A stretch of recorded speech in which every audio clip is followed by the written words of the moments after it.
had about 10 questions asked from various fans and a few from our admins, so we'll just go down the list. First one's from Ed Prince Stairs. What are both some key differences and key similarities that Mighty No. 9 has with the Mega Man series, aside from the obvious run, shoot, and take powers as the similarities? まあこれ全てきっとユーザーっていうかそのウェブサイトの方から来てる質問だと思いますけれども、みんなの名前はいちいち省きますね。でまあロックマンとこのマイティナンバー9比べてですね、根本的なところ、ラン、シュート、能力を奪うっていうそういうところ以外は何が同じ何が違うんですか？適当にいくつか例をいただければと。ゲームのメカニック的に言うと吸収っていう部分は、ロックマンにはない。考え方は敵の武器を奪うっていう考え方はあるけど、それが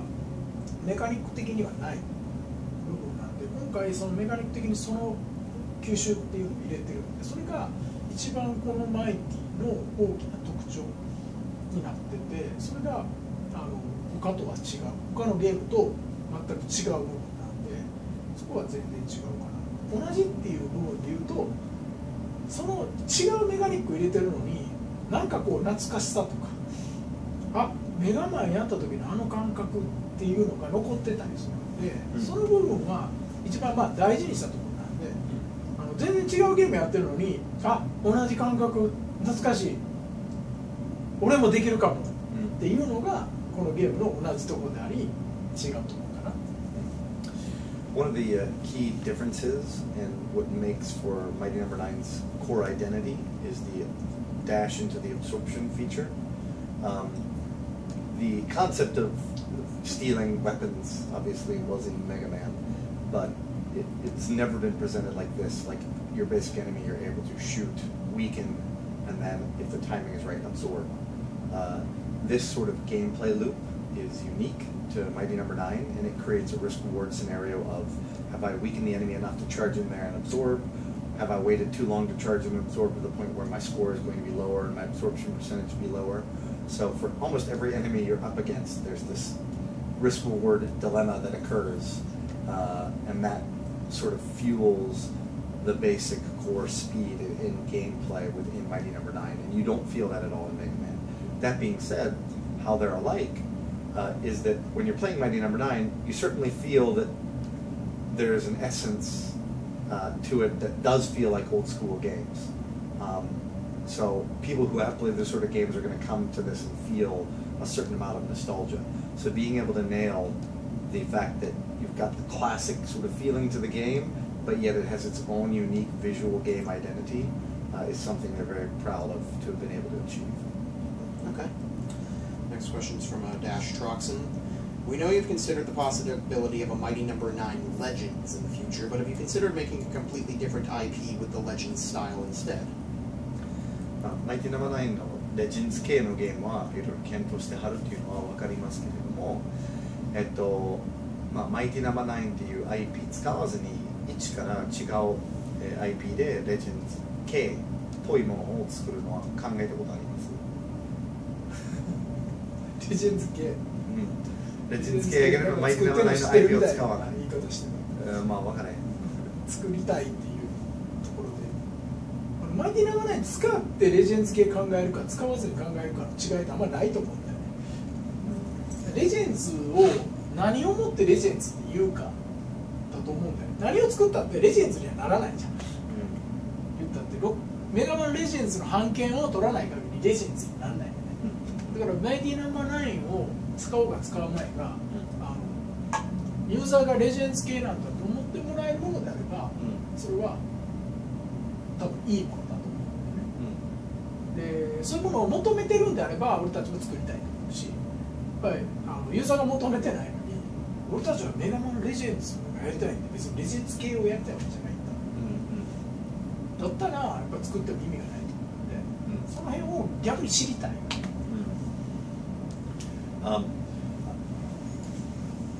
The second you use the word legends, you know, it's Capcom's IP, and therefore If I'm going to make a Legends game, a Legends type game almost, then I would have to have the IP from Capcom. So it's not really about whether I want to use the Mighty No. 9 brand along with a Legends style of gameplay, or not use the Mighty No. 9 brand with a Legends style of gameplay. It's about what are the key points of the Legends brand that make the game interesting, and if using those key features in a different remixed format of a game is something that they would find interesting or not. And honestly, that's something that I'm curious about as a creator, is if people would like to see some of those key mechanics rebuilt in a different shell perhaps, but re-visualized by one of the creators of the original game. Whether that's something people are genuinely excited about or not. So if they are, it'd be great to get that sort of feedback. I'd put money down for that. まあそれやったら自分のお金はかけれるよときっとみんなは興味あると。Okay, this one's from Jose Alvarez. With everyone comparing both Gunvolt and Mighty No. 9 to Mega Man Zero and Mega Man Classic respectively, do you find it difficult making sure that the two new franchises aren't just another Mega Man? What did you feel was really heartbreaking to cut out to separate the two from the older series, and what innovations are you most proud of in regards to Gunvolt/Mighty No. 9? ガンボルトは、まあ、一般ユーザーからしたらロックマンクラシックっぽく見える。で、マイティナマ9は一般ユーザーからしたら、ロックマン X っぽく感じるという、考えですけれども、その中でマイティナマ9やガンボルトを作る際にどうしてもこういう機能を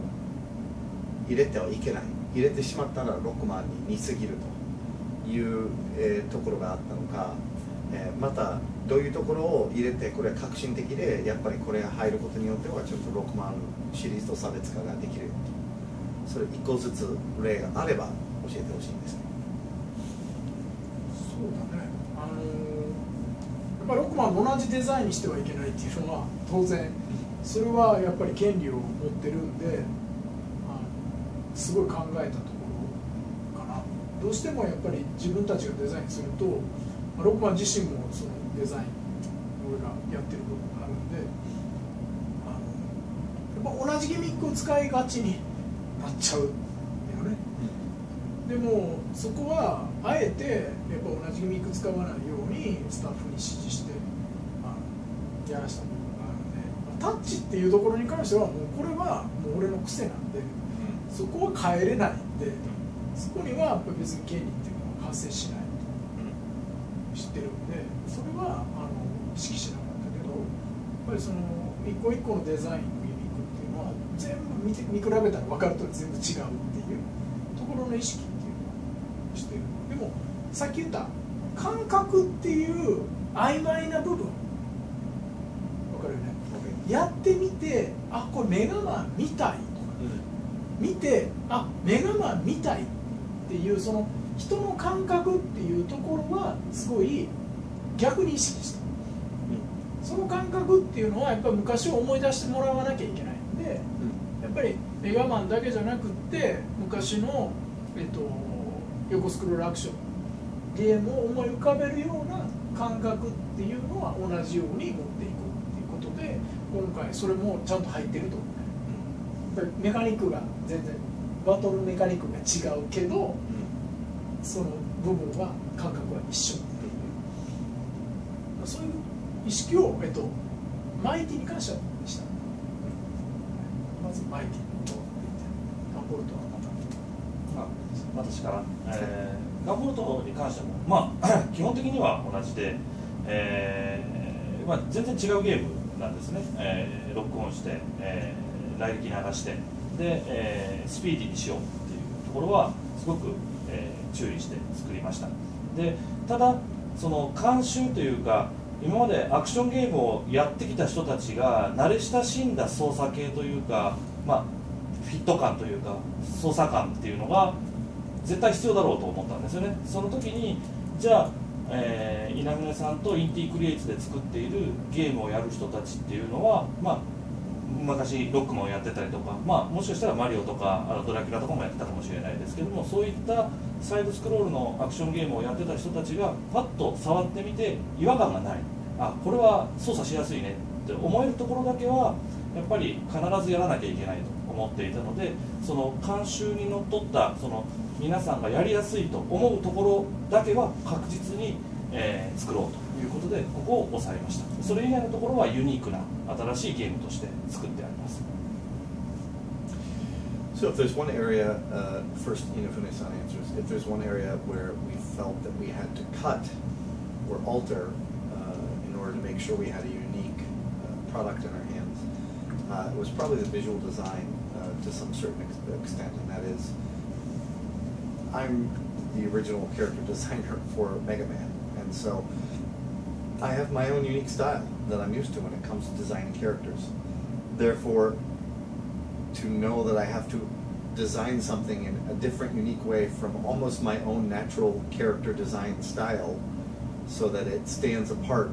from other brands is something that's a bit of a challenge, because there's certain things that I like on characters that I'm going to naturally want to put on them, and I couldn't because then comparisons between, hey, this looks too much like Mega Man, etc. could occur. So I had to be very careful in not necessarily following my organic character design style 100% so that I could make something that really was very different brand-wise, but that meant a lot of times having to forego key design feature, character design features that I enjoyed putting on characters. So that's one area where I definitely had to resist and hold back. The one area that I'm proud of that we were able to achieve is, and it may not seem like it's unique, but it is in so much as I definitely focused on what it felt like to feel like you're playing classic games.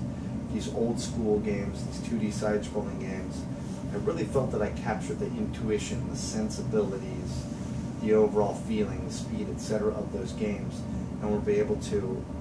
inject that into this title so that people that have played those old games are going to definitely appreciate the control, the speed, how it naturally feels, while yet having, again, some unique game features that weren't in those old school sort of games. And Aizu-san goes on to say, personally, Gunvolt is a very different game, of course, from Mega Man.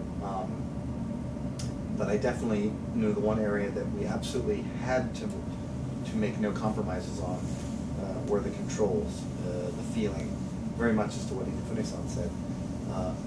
People that play our games are going to come in with certain expectations. Usually they're going to expect smooth controls, tight controls, precise controls, the timing, it's all got to be there.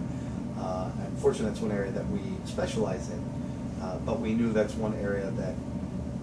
in both titles we had to absolutely make sure was of the highest priority. Because if it didn't control the right way, it didn't feel the right way, then it would let down a lot of different users and certainly the backers. Okay. This one's from Charlotte Bowen. After Mighty Number 9, do you foresee further games in the series? マイナンバー9が終わったらまた続編やその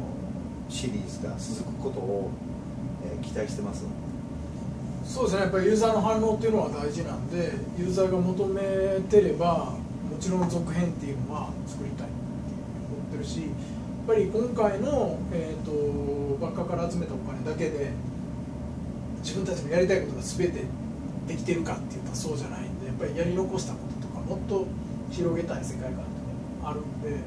できれば、またやりたいなと思ってるけど、まあ、どうしてもゲーム制作にはお金が付きまとってくるんで、そのお金を、続編が十分に作れるぐらい儲かるのかとか、もう一回例えば同じようにキックスターターで始めてもユーザーはこの続編にお金をくれるのか出してくれるのかとかっていうのもいろんな条件が出てくるんで、自分たちは大きなパブリッシャーじゃないので、そういうのと加味しながら、まあ、クリエイターの意識だけで言うと当然作りたいっていう気持ちは持ってます。Honestly, it's going to rely on what the user reaction is, which ultimately means the cold hard reality of sales. Honestly, if the game is really well and it's profitable enough to the point where we have enough funding as an independent developer to fund another title, in the franchise, and the users want another title in the franchise, then certainly that's something that we'd like to do. But it can't be stated enough that independent developers don't have it easy. We're not publishers. We don't have a big bank to go to. And so whether we'll have the funding for additional games largely comes down to whether there's that much money in the bank account. And so that's going to largely be determined on sales of the original Mighty No. 9. And if the sales aren't there, then potentially other sources of raising money. But in general, there's going to have to be certain boxes that are checked in order for sequels to be created. And that's the reality for many independent developers. Okay, this next one's from Alan Reddig. Least favorite Robot Master? Of all Mega Man games? Yes. 6番タイトル、すべてのタイトルの中で一番嫌いなボスとは、いつも一番好きなボスとはって言われると思うんですけど、一番嫌いなボスっていうか、一番好きなボスも答えられないんだけど、はい、いつもこう毎回同じこと言うけど、俺や子供が今3人いるけど、一番嫌いな子供誰ですかって聞かれてるのと同じで、メガマンにはね、ロボットマスターがいっぱいいて、何百っていうかもしれないけど、その中で子供なんで、それを嫌いなって言われても、まあ苦労したとか、ね、例えば難しすぎて倒すの大変だったとかっていう意味で嫌いとかいうのは多分ユーザーなんかはあると思うんだけど、作った側は出来が悪かろうが良かろうがみんな好きなキャラクターだから一番好きなキャラクター聞かれてもすごい毎回困るとは思う。だからそういう意味で言うと嫌いなキャラクターなんかは一切ないんですよ。I get asked using the opposite question, of course, who's my favorite robot master, and unfortunately, the answer is the same, which is, as a creator, when you create these characters, they're like your children. I currently have 3 children, and it's basically the same question of asking me who's the child I like the least. To which the answer is, well, I like them all, and there are some times where I hate them all. But in general, ultimately, the answer is they're all important. Sometimes some bosses may be harder to beat. Sometimes I may feel the visual fidelity isn't the same depending on which the character is. But at the end of the day, as somebody who's created these characters, you care about them all in some way, shape, or form, and therefore you can't really rank them. Okay, this next one's from Carlos Felix. Years before, you mentioned that game companies in your nation are falling behind when compared to the West. Do you believe part of that is based upon the hubris of successes that has created growing rifts between the companies and the consumers? In Japan, I guess that would Yeah, be. I guess. 以前にInafuneさんよくほら日本のパブリッシャーやゲーム開発会社が結構海外には負けてるという話は、しはったと。で、その理由の一つっていうのは、日本はまあこれ10年前とか結構ビッグヒットばっかりを出して、それでパブリッシャー様は、勝手にユーザー視点じゃなくて自分視点でコンテンツを見るようになって結局ユーザーの気持ちを忘れてしまったっていうちょっと天狗になった部分があるからそうなってしまったと思いますかと。そうだね、やっぱりまあ、このパックスなんかに来ても分かるけど日本でじゃあパックスのようなイベントがありますかってないでパックスだけじゃなくて、俺も顔出させてもらってるけど各地で全米各地でファンのイベントとかファンの集いみたいなやたら大小あるよねで昨日もファンからもらったけどそのメガマンのファンアートを集めた本とかなんかこうファンの気持ちみたいなのをこう本にするとかっていうのはアメリカでは発売してるけどじゃあ日本で発売してます発売してないいうのがあったりして結局ファンっていうのがあって初めて成り立ってるんだっていうのはアメリカ人の方が意識が強いスポーツなんかもそうだよね、スポーツなんかも地元の人たちがいて初めて応援してくれる人たちがいて成り立ってるんだっていう意識が強いからすごいやっぱり盛り上がりだし、だから日本のやっぱり良くないので、その意識っていうのがどうしてもこう持ちづらい、企業としても持ちづらいところがあって、売れたのは作った側がいいものを作ったからとか、うまいマーケティングしたからとかなって、ファンが支持してくれたからイコールにはなってない。だからそういうところでどんどんずれてきてて、ずっとやっぱアメリカはその意識でずっとゲームを作ってる。もちろんもっとそのビジネスライクな部分もあるよ。でもその意識っていうのはやっぱりインディーズの人たち見てもすごくあるんで、そこの差っていうのが大きく出てきてるんじゃないかなと。That's definitely one of the reasons. And when you look at what are the key differences between perhaps a Japanese business versus an American business in game development, it's going to be that how they treat the fans and how much of a part they feel that the fans are to becoming keys to success for the different products. You know, in Japan, there's no like PAX-like show that exists, and yet when you go to America or Europe, these other countries, there's almost always major game fan shows that are highly supported. And even if you look at like sports, it's the number of fans and it's the fan appreciation, it's how the fans are treated, ends up being very, very different from how we do it in Japan. Japan, there's certainly a bit more of a dry corporate culture when it comes to releasing products and the reasons for why they're successful.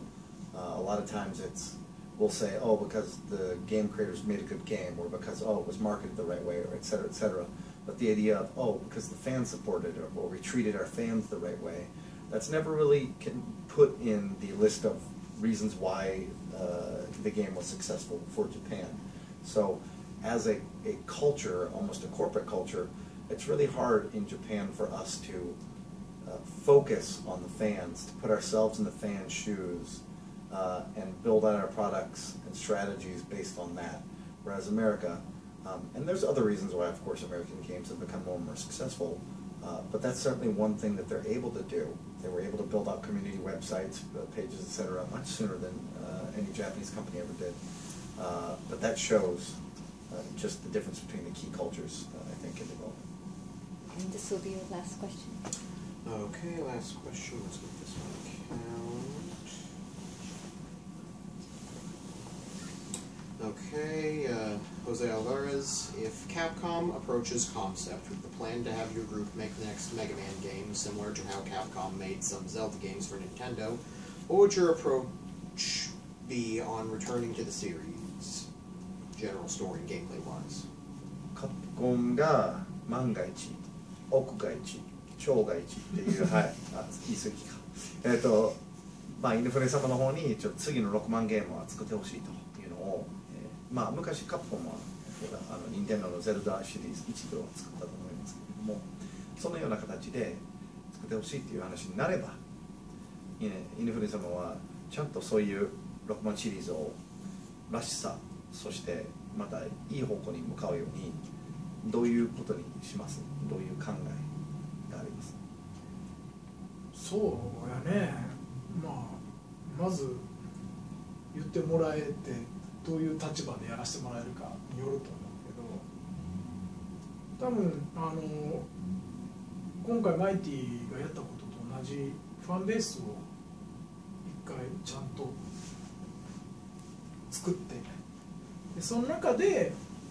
今求めてるメガマンどういうものかなっていうことをちゃんとリサーチして、彼らが考えることと自分たちが考えることを一致させるところからスタートするのが一番いいのかな。多分マイティっていうところで割と新しい試みをやったけど、このメガマンはもっと違う考え方をしなきゃいけないと思うので、それはやっぱファンの気持ちを聞かない